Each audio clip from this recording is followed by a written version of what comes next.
Hello everyone, welcome back to my YouTube channel. तो आज class 10th की most important question जो आपके बोर्ड एग्जाम में 3 मार्क्स के लिए जरूर पूछती है। तो क्वेश्चन क्या है? तो क्वेश्चन है, सिद्ध कीजिए कि √2 एक अपरिमेय संख्या है। ये क्वेश्चन जो है क्या आपके बोर्ड एग्जाम में 3 मार्क्स के लिए आती है। तो इस क्वेश्चन को आप बिल्कुल स्टेप बाय स्टेप बिल्कुल आसान तरीका से समझो। तो चलो इस क्वेश्चन को हल करते हैं। सबसे पहले लिखेंगे हल। यहाँ पे क्या बोला है? सिद्ध कीजिए कि √2 एक अपरिमेय संख्या बोला।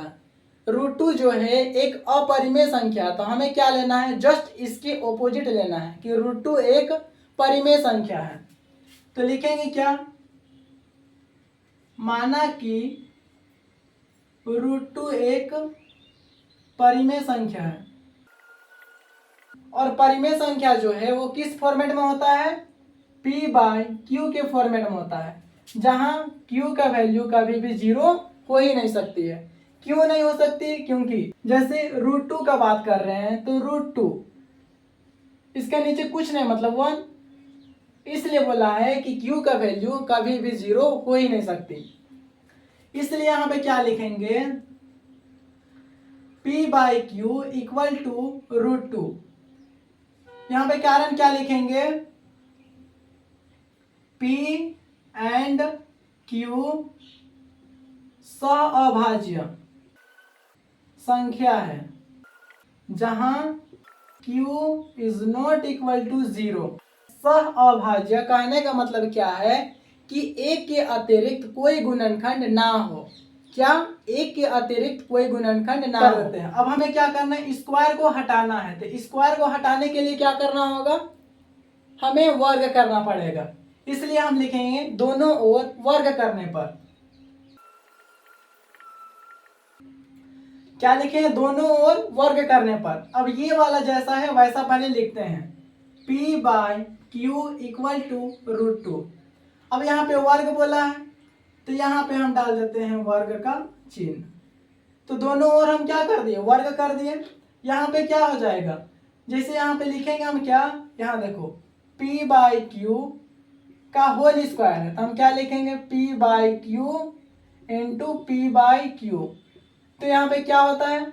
इंटू में ऊपर ऊपर गुना होता है और नीचे नीचे गुना होता है। p into p square by q into q square.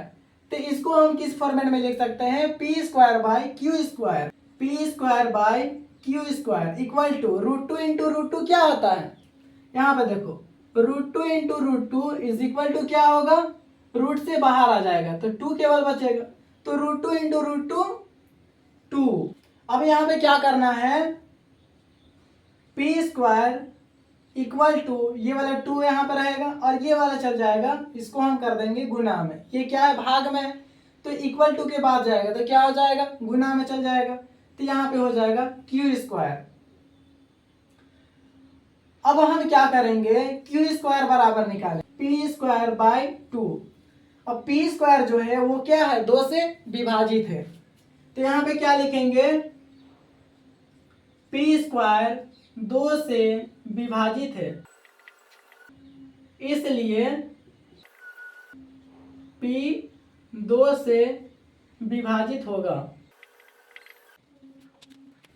इसको मान लेते हैं समीकरण 1। क्या? इसको मान लेते हैं समीकरण 1। अब क्या लिखेंगे? p बराबर 2c, जहां c एक पूर्णांक है। c क्या है? एक पूर्णांक है। यहाँ पे हम p बराबर 2c क्यों लिखे हैं? क्योंकि हमें सिद्ध क्या करना है? √2 एक अपरिमेय संख्या है, इसलिए 2 लिखे। अगर यहाँ पे √3 रहता तो हम यहाँ पे 3 लिखते। अगर यहाँ पे 5 रहता तो यहाँ पे हम लिखते 5। यहाँ पे रहता √7 तो यहाँ पे हम लिखते 7। अब क्या करेंगे? जैसे यहाँ पे लिखेंगे कि दोनों ओर वर्ग करने पर, तो यहाँ पे भी लिखेंगे दोनों ओर वर्ग करने पर। तो इसको हम लिखेंगे, क्या लिखेंगे? p बराबर 2c। अब यहाँ पे स्क्वायर डालेंगे और यहाँ पे भी स्क्वायर डालेंगे। क्यों? क्योंकि हम दोनों ओर क्या कर रहे हैं? वर्ग कर रहे हैं। उसके बाद में ब्रैकेट को ओपन कर देते हैं, तो पी स्क्वायर हो गया इक्वल टू यहाँ पे 2 स्क्वायर इंटू सी स्क्वायर, तो पी स्क्वायर जैसा का वैसा ही रहेगा इक्वल टू 2 इंटू टू, मतलब 2 स्क्वायर क्या हो जाएगा 4, यानी 2 इंटू टू 4 इंटू सी स्क्वायर। अब यहाँ पे देखो पी स्क्वायर बराबर क्या है, यहाँ पे देखो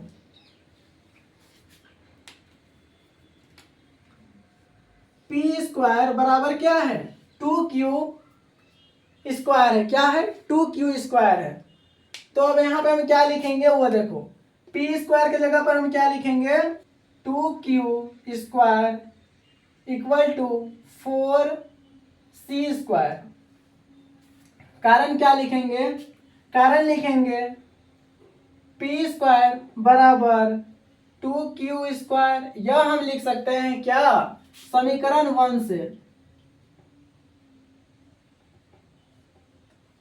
से दोनों में से कोई एक कारण लिख देना।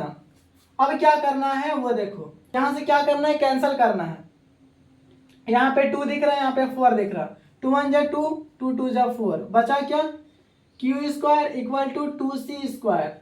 अब c square equal to q square by 2।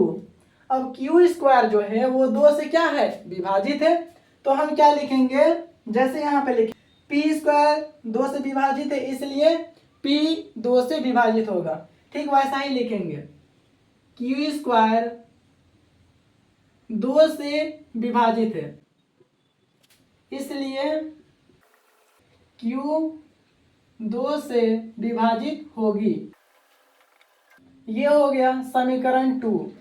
समीकरण 1 और समीकरण 2 में देखो आया क्या p स्क्वायर 2 से विभाजित है और p 2 से विभाजित है, जबकि यहाँ भी आया q स्क्वायर 2 से विभाजित है और q जो है वो भी 2 से विभाजित है।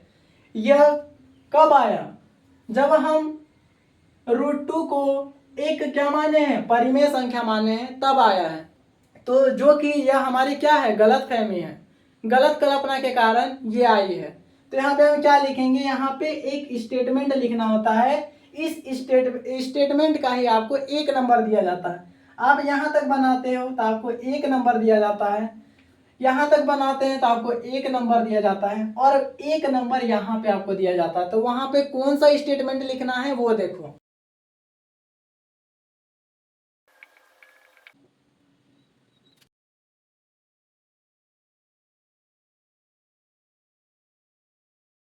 वो देखो यह हमारी गलत कल्पना के कारण आई, क्यों, क्योंकि हम √2 को एक परिमेय संख्या मान लिए थे इसलिए ये आया है।